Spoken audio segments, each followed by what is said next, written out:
Good morning बच्चों। आज जो हमारी चल रहा था मध्यकालीन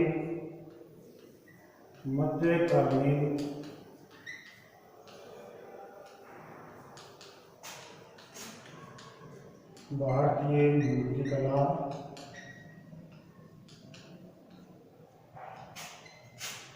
व स्थापत्य कला। ये जो चैप्टर चल रहा था, इस चैप्टर में गुफाओं के बारे में पढ़ा था। अब मंदिरों के बारे में पढ़ रहे थे और मंदिरों में आपने कोणार्क के सूर्य मंदिर के बारे में पढ़ा था। पहला नंबर मंदिरों में पढ़ा था कोणार्क का सूर्य मंदिर।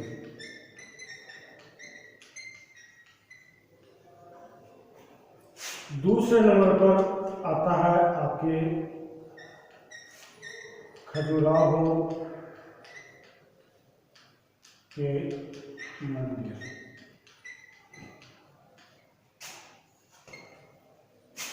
सूर्य मंदिर में आप लोगों ने पढ़ा था कि सूर्य मंदिर का निर्माण गंगभंग जो वर्ष का शासक था नरसिंह देव ने बनवाया था और ये उड़ीसा के पुरी जो नगर है वहाँ पर स्थित है। इसके बारे में हमने गहनता से चर्चा की थी सूर्य मंदिर के बारे में कि वो किस प्रकार से बलुआ पत्थरों से बनाया गया था और किस प्रकार से वो धीरे धीरे नष्ट हुआ। अंग्रेजों ने उसको बचाया। वो 3 भागों में जो सूर्य मंदिर था वो 3 भागों में बना हुआ था। उसके 2 भाग ध्वस्त हो चुके हैं, 1 भाग शेष रहा है। वहाँ पर 3 प्रकार के जो मूर्तियाँ स्थापित की गई हैं सूर्य भगवान की। 3 अवस्थाओं को दिखाया गया है, बाल्यावस्था, युवावस्था और प्रौढ़ावस्था। और किस प्रकार से सूर्य के चक्कर जो लगाता है उसके चक्कर बनाए गए, स्तंभ बनाए गए हैं। ये सारे समय के प्रतीक के रूप में उसको बनाया गया था।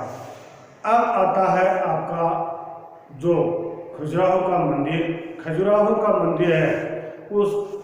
इसके जो मूर्ति कला है वो उत्कृष्ट नमूना है। ऐसे आपको विश्व में देखने को बहुत ही कम मिलते हैं। इतने सुंदर चित्रण वहाँ पर मूर्तियों का निर्माण करवाया गया है जो वास्तव में ही देखने लायक जगह है।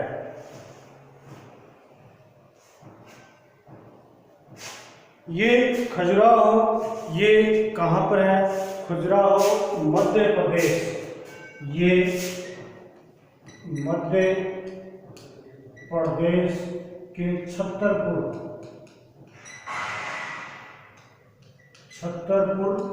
जिले का छोटा सा कस्बा है खजुराहो। वहाँ पर ये मंदिरों का निर्माण करवाया गया है। यहाँ पर कुल 84 मंदिर बनाए गए थे। 84 मंदिर बनाए गए थे जो समय के साथ में धीरे धीरे नष्ट हो गए। उसमें से कुछ ही मंदिर शेष रहे हैं, अपितु अन्य जो मंदिर थे वो मंदिर विलुप्त हो गए हैं, यानी ध्वस्त हो गए हैं, मिट्टी के ढेर में बदल गए हैं। ये जो मंदिर थे ये वास्तव में ही अद्भुत मंदिरों की वजह से पूरे विश्व में ये जो स्थान है ये प्रसिद्ध है। यहाँ पर मुख्य रूप से जो आज भी हमें देखने को मिलते हैं, कुछ जो मंदिर हैं वो आज भी हमें देखने को मिलते हैं, जिनमें लक्ष्मण मंदिर है या कंद्रिया महादेव का मंदिर है। कंद्रिया महादेव का जो मंदिर है वो तो बहुत बड़ा मंदिर है। लक्ष्मण मंदिर ये दोनों काफ़ी बड़े मंदिर हैं और यहाँ पर बहुत ही सुंदर सुंदर मूर्तियों का उत्कीर्ण किया गया है, मूर्तियाँ बनाई गई हैं। वास्तव में ही खजुराहो अगर आपको जाने का कभी काम पड़े तो जब कला की दृष्टि से उनको देखेंगे तो वास्तव में ही आप देखते ही रह जाएंगे। वैसे इसको चंदेल वंशीय शासकों ने इनका निर्माण करवाया था। कौन से शासकों ने? चंदेल वंश ने 84 मंदिरों का निर्माण करवाया था और चंदेल शासक थे, इन्होंने इनका निर्माण करवाया था। खजुराहो कहाँ पर है? मध्य प्रदेश के छतरपुर जिले में खजुराहो एक छोटा सा कस्बा है जो पूरे विश्व में प्रसिद्ध है। यहाँ पर कुल 84 मंदिरों का निर्माण करवाया गया था और करवाने वाले कौन थे? चंदेल वंश के जो शासक थे, इन्होंने इनका निर्माण करवाया था।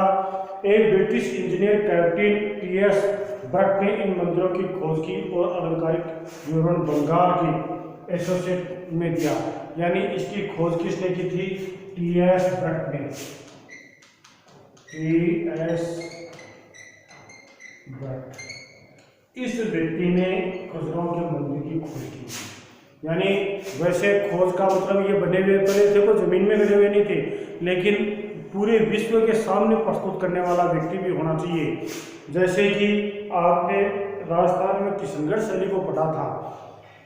किशनगढ़ में जो चित्रों का निर्माण किया गया था वो तो 7वीं शताब्दी में कर दिया गया था, लेकिन प्रकाश में लाने का काम, उस चित्र शैली को लोगों को दिखाने का काम जिस प्रकार से एरिक डिक्सन और फयाज अली ने किया था, वही काम यहाँ पर टी.एस. ब्रट ने किया था, जिसने ये खजुराहो के मंदिरों के बारे में पूरे विश्व का ध्यान आकर्षित किया और भारतीयों का किया।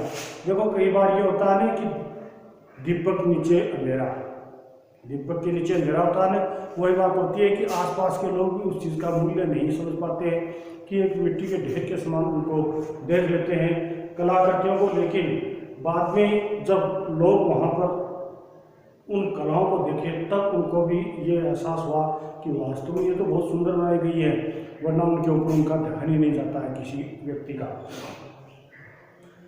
तो ये उन्होंने बंगाल की एशियाटिक सोसाइटी के समक्ष प्रस्तुत किया। खजुराहो का स्मारक भारतीय पुरातात्विक सर्वेक्षण की देखभाल और निरीक्षण का काम करता है। यानी जो पुरातात्विक विभाग, यानी जो सामरिक महत्व है कि और पुरानी जो इमारतें बनाई गई हैं इनके लिए, या कुछ पुरातात्विक विभाग जो ये हड़प्पा, मोहनजोदड़ो ये सभ्यता है ना, इनकी खोज की जाती है, उनकी भी देख रेख यही करते हैं। यानी पुरातात्विक विभाग को ये चीज़ें सौंप दी गई हैं और वही उनके निरीक्षण और उनके ही देख रेख में इनका काम होता है। कला अनुरागी चंदेल वंश शासकों ने लगभग 84 मंदिरों का निर्माण करवाया। उनमें से लगभग 62 मंदिर है वो नष्ट हो चुके हैं और मात्र आज हमें देखने को मिलते हैं 22 मंदिर। कुल ये तो कुल थे और शेष ये बचे हैं और 62 मंदिर हमको नष्ट हो गए हैं, समय की मार को झेल नहीं पाए और धीरे धीरे वो नष्ट होते चले गए। यूपी से पुरावस्तुओं के प्रमाण प्राचीन किलों तथा बिखरे वस्तुखंड के रूप में आज भी खजुराहो के आसपास देखे जा सकते हैं। सामान्य यहाँ के मंदिर बलुआ पत्थर से निर्मित किए गए। 64 योगिनी वर्मा तथा लुलुवा महादेव मंदिर ग्रेनाइट से निर्मित है। यानी जो कोणार्क का सूर्य मंदिर बनाया गया था, इस मंदिर का निर्माण भी किससे करवाया गया था?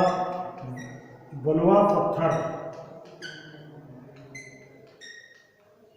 और ग्रेनाइट।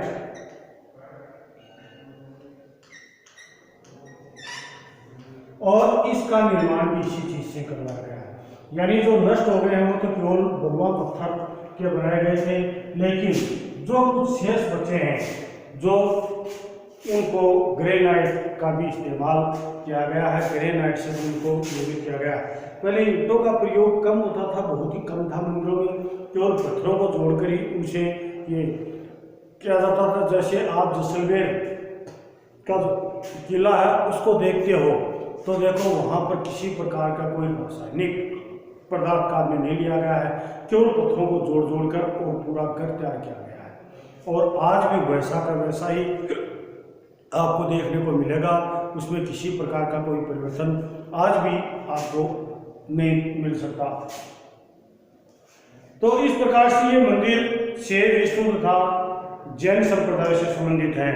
यानी जितने भी जो मंदिर बनाए गए थे, भारतीय हिंदू धर्म में 2 वैष्णव और शैव, यानी शिव जी से संबंधित और विष्णु से संबंधित निर्माण करवाए गए थे मंदिरों का। तो ये भी इसी प्रकार के शैव मत वालों और विष्णु मत वालों दोनों के लिए ही यह है। विष्णु जो राम कृष्ण इनसे संबंधित जो यानी अवतारों से संबंधित जो मंदिर बनाए गए थे वो विष्णु मंदिर कहलाए, और जो महादेव यानी शिव जी के जो मंदिर बनाए वो शिव मंदिर कहलाए। इसी प्रकार कुछ जैनियों की भी यहाँ पर महावीर जो ऋषभदेव जैसे जो ये जैन तीर्थकर हुए हैं उनके भी मंदिर यहाँ पर देखने को मिलते हैं। ये जो मंदिर बनाए गए हैं उनका सबसे बड़ी विशेषता यह रही है कि पहले नीचे चबूतरा बना के और चबूतरे के ऊपर फिर मंदिर का निर्माण करवाया गया है, यानी जमीन से ऊपर उठाकर और बाद में इन मंदिरों का निर्माण करवाया गया। ये मंदिर मध्य भारत की स्थापना का कला का उत्कृष्ट उदाहरण है। यहाँ मंदिर बिना किसी प्रकोट के ऊंचे चबूतरे पर निर्मित किए गए हैं। प्रकोट जो चारों ओर मोटी जो दीवार खींची जाती है उसको क्या कहते हैं? प्रकोट। जैसे गड्ढों में आप देखते हो कि दो दो तीन तीन घोड़े एक साथ पांच पांच घोड़े दौड़ा सकते हो, इतनी चौड़ी दीवार खींची जाती थी, भित्ति खींची जाती थी। और इन मंदिरों में ऐसा कुछ देखने को नहीं मिलता है, केवल चबूतरे के ऊपर उठाकर और इन मंदिरों का निर्माण करवाया गया है बिना किसी प्रकोट के। आमतौर पर इन मंदिरों को गर्भगृह, अंतराल मंडप और अर्ध मंडप देखे जा सकते हैं, यानी मंदिर के जो भाग होते हैं, मंदिर का जो मूर्ति स्थापित की जाती है उसको गर्भगृह कहते हैं। जो सभाएं या जहाँ से हम खड़े होकर प्रार्थनाएं करते हैं, भजन मंडल करते हैं, वो सभा मंडप कहलाता है। द्वार मंडप, अर्ध मंडप यानी सभा मंडप और गर्भगृह के बीच का जो क्षेत्र पूजा पाठ के लिए रखा जाता है उसको अर्ध मंडप के नाम से जाना जाता है। तो इन भागों में बांटकर इनका निर्माण यहाँ पर करवाया गया था। और ये जिनमें प्रमुख प्रतिमाएं परिवार, देवता व देवी देवता, अप्सरा, दिव्य प्रतिमाएं जिसमें मिथुन आदि सभी प्रकार की प्रतिमाएं प्रावर्जित रूप से इस मंदिर में देखा जा सकता है कि इस मंदिर के अंदर कई प्रकार की मूर्तियों को देखा जा सकता है। मिथुन आकृतियां यहाँ पर ज़्यादा बनाई गई हैं, यानी नग्न तस्वीरों को यहाँ पर ज़्यादा दिखाया गया है। आदि सभी प्रकार की ये की गई हैं जो दर्शकों की भावनाओं को अत्यंत उद्वेलित और आकर्षित करती है। यहाँ के प्रमुख मंदिरों में लक्ष्मण, विश्वनाथ, कंद्रिया महादेव, जगदम्बा, चित्रगुप्त, दुल्हा देव, पार्श्वनाथ, आदिनाथ, वामन, जवारी, चतुर्भुज इत्यादि प्रमुख मंदिरों का निर्माण यहाँ पर किया गया, यानी मुख्य रूप से इन मंदिरों का यहाँ पर निर्माण हुआ है। चंदेल शासकों का प्रमुख प्राधिकार का प्रमुख स्थान था, जिन्होंने यहाँ अनेक तालाब, शिल्प कला की भव्यता और वास्तु कला का सुंदरता से सजे विशालकाय मंदिर बनवाए। यशोवर्धन ने विष्णु का मंदिर बनाया जो अब लक्ष्मण मंदिर के नाम से प्रसिद्ध है, यानी जो विष्णु मंदिर बनाया था उसको ही लक्ष्मण मंदिर के नाम से जाना जाता है। विश्वनाथ, पार्श्वनाथ, वेदनाथ के मंदिर राजा डोंग के समय के हैं जो यशोवर्धन के उत्तराधिकारी थे। और खजुराहो का सबसे बड़ा और महान मंदिर अनवस्त्र कंद्रिया महादेव का मंदिर है, यानी यहाँ की सबसे बड़ा मंदिर है वो कंद्रिया महादेव का ही मंदिर है। ये कंद्रिया महादेव के मंदिर के बारे में बताएंगे, तब बताऊंगा आगे कि इसको कंद्रिया महादेव मंदिर क्यों कहा जाता है। इनके अलावा यहाँ कुछ उदाहरण जैसे कि वामन, आदिनाथ, जवारी, चतुर्भुज, दुलादेव कुछ छोटे मंदिर है। खजुराहो का मंदिर स्वयं में भव्य छतें और कलात्मक रूप से प्रभावी योजनाओं को लिए हुए इनका निर्माण करवाया गया था। यहाँ की शिल्प कला के धार्मिक छवियों के अलावा परिवार, दिक्पाल, अप्सराएं भी हैं। ये वेशभूषा और आभूषणों की भव्यता मनमोहक है। वास्तुकला और मूर्तिकला की दृष्टि से खजुराहो के मंदिर भारत की सबसे सर्वश्रेष्ठ मंदिर है। खजुराहो की मिथुन प्रतिमाएं। अब पहला पॉइंट यहाँ से मंदिरों के बारे में देखते हैं। तो जो सबसे बड़ी विशेषता इन मंदिरों की है मिथुन प्रतिमाएं, उनके बारे में कि ये किस प्रकार से हैं। इन मूर्तियों के बारे में भिन्न भिन्न व्याख्याएं के विचार है। कुछ की मान्यता है कि ये प्रतिमाएं समकालीन समाज की जर्जर व कमजोर नैतिकता का प्रतिनिधित्व करती है, यानी कि उस समय के नैतिकता पतन, यानी नैतिक पतन की कुछ विचारक मानते हैं कि नैतिक पतन के कारण ऐसी मूर्तियों का निर्माण करवाया गया था कि उन समय के जो शासक थे वो चरित्रहीन हो गए थे। इस कारण से उन्होंने ऐसी प्रतिमाओं को बनवाया था। कुछ की धारणा है कि ये कामशास्त्र के पौराणिक ग्रंथों के रत्यात्मक आसनों का निर्देशन है, और कुछ विचार कहते हैं कि कामशास्त्र जो कामुक भावनाओं के लिए लिखा गया था, उस कामशास्त्र को ही आगे समाज में विकसित करने के लिए इन प्रतिमाओं का निर्माण करवाया गया था। यानी कि जो प्राचीन काल में देव ऋषियों के द्वारा निर्मित किया गया था, उनको ही आगे बढ़ाने का कार्य किया गया है। यह भी माना जाता है कि ये प्रतिमाएं कुछ विशेष मध्यकालीन भारतीय पंथ जो कि कामुक करते को धार्मिक प्रतीकवाद मानते हैं, यानी कि ये मध्यकाल में कुछ भारतीय पंथ ऐसे भी हुए जो कामुक भावना रखने वाले ज़्यादा, यानी कि वो इस प्रकार के लोग थे जो प्रतीक के रूप में इस चीज़ को मानते थे, कि धार्मिक प्रतीक के रूप में इसको मानते थे, तो उनके लिए भी ये तैयार किया गया था। लोग मोक्ष पाने के लिए योग तथा भोग दोनों को मार्ग का अनुसरण करते हैं, यानी मोक्ष प्राप्ति के लिए इस चीज़ को अत्यंत महत्वपूर्ण माना है कि इन चीज़ों से मोक्ष प्राप्त हो जाता है व्यक्ति को, तो उसके लिए इसको माना गया है। लेकिन जो भी हो, भारतीय कला साहित्य व लोक परंपरा में हमेशा ऐसी मूर्तियों की उपस्थिति रही है। मिथुन प्रतिमा जो शुभ काल की मूर्ति कला का वर्ण मूर्तियों की भी मौजूद हैं, यानी जो इस प्रकार की मूर्तियां उस काल में नहीं, उससे पहले जो आप गुफाओं में देखते हो या आप देलवाड़ा के जो जैन मंदिर देखोगे, वहाँ पर भी आपको महिलाओं को ज़्यादा चित्रांकन किया गया है, और उनके भी अंग प्रदर्शित, यानी अंगों को ऊपर बहुत ज़्यादा डाला गया है जो कामुक भावना को प्रदर्शित करते हैं। तो ऐसे मूर्ति कलाएं भारत में लगातार बनती रही हैं, तो यहाँ पर भी इसी प्रकार की ये मूर्तियाँ बनाई गई हैं। अब आता है लक्ष्मण मंदिर। लक्ष्मण मंदिर है वो पहले वैष्णो मंदिर के नाम से जाना जाता था। किस नाम से जाना जाता था? वैष्णो मंदिर के नाम से जाना जाता था। बाद में इसका नाम लक्ष्मण मंदिर रखा गया। पहले ये वैष्णो मंदिर के नाम से जाना जाता था, बाद में इसका नाम लक्ष्मण मंदिर के रूप में प्रसिद्ध हुआ। इसका निर्माण 930 से लेकर 925 के बीच चंदेल शासक यशोवर्धन ने करवाया था। यानी इसका निर्माण जो करवाया था 930 से 950 के बीच करवाया था। 20 वर्ष लगे थे इसको बनाने में। वो यशोवर्धन जो शासक थे चंदेल वंश का, इन्होंने इसका निर्माण करवाया। ये मंदिर 29 मीटर लंबा और 13 मीटर चौड़ा बनाया गया। स्थापत्य व वास्तुकला के आधार पर बलुआ पत्थरों से बने मंदिर में लक्ष्मण मंदिर सर्वोत्तम ऊंची जगत यानी ऊंचे चबूतरे के ऊपर इसका निर्माण किया गया है। और गर्भगृह में विष्णु की मूर्ति अलंकार तोरण के बीच स्थित है। पूरा मंदिर एक ऊंचे चबूतरे पर बनाया गया है, जिसके कारण से सभी भाग देखे जा सकते हैं। यानी ऊंचे चबूतरे पर बनने का मंदिर के हर भाग को आराम से देखा जा सकता है।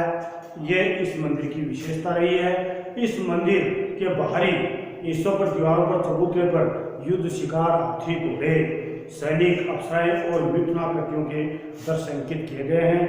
सरदल के मध्य में लक्ष्मी तथा दोनों के ब्रह्मा और विष्णु है। दोनों ओर यानी सरदल में मध्य में लक्ष्मी जी का बनाई गई है और दोनों ओर ब्रह्मा और विष्णु बनाए गए हैं। अब आता है कंद्रिया महादेव का मंदिर। कंद्रिया महादेव मंदिर है वो खुजराहों की सबसे बड़ी खोज है। वहाँ पर सबसे बड़ा ये मंदिर बनाया गया था। कंद्रिया नाम क्यों पड़ा था?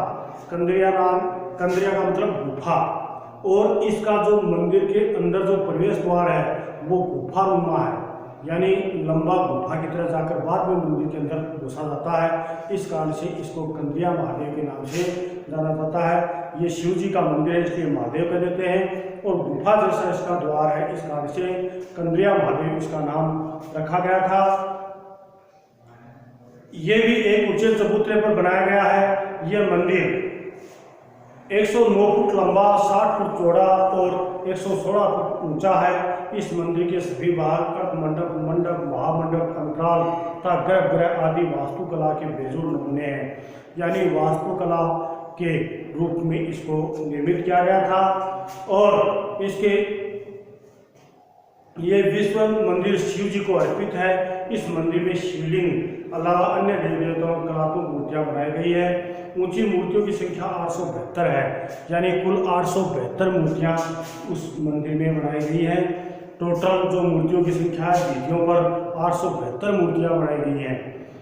और ये पूरे समानुपातिक योजना आकार व आकर्षक मूर्ति कला की तरह शानदार मंदिर है।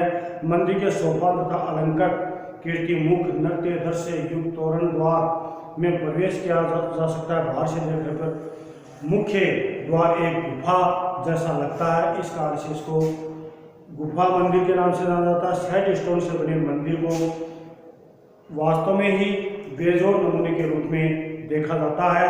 और इनकी जो मूर्तियां बनाई गई हैं इनको चमड़े से घस घस के तैयार किया गया है, जिससे अच्छी तरह से इनको आज भी वैसा का वैसा ही देखने को मिलता है। इसका जो ग्रेनाइट से इस मंदिर को जो निर्माण करवाया गया है वो 900 ईस्वी में किया गया था। इसके ग्रेनाइट का कार्य खुदराओं के 24 योगिनियों का खुला मंदिर खुरदरे ग्रेनाइट पत्थर का बना हुआ है। और माना जाता है कि 10वीं शताब्दी के मध्य में बने नागर शैली के उत्कृष्ट मंदिर चिकने बुलवा मंदिर निर्माण यहाँ की ब्राह्मणी इंद्री और महिषासुर मर्दिनी की प्रतिमाएं प्राप्त होती हैं। तो कंद्रिया महादेव मंदिर की बाहरी दीवार पर अलंकृत दृश्य कंद्रिया महादेव मंदिर की बाहरी देवी देवता प्रेमी प्रेमिका तथा देवदूतों आदि की आकृतियां यहाँ पर मुख्य रूप से बनाई गई हैं। अब इसके पश्चात आता है कि तीसरा इसका पार्ट आता है चोलवंशीय कांस्य प्रतिमा। चोलवंशीय कांस्य प्रतिमा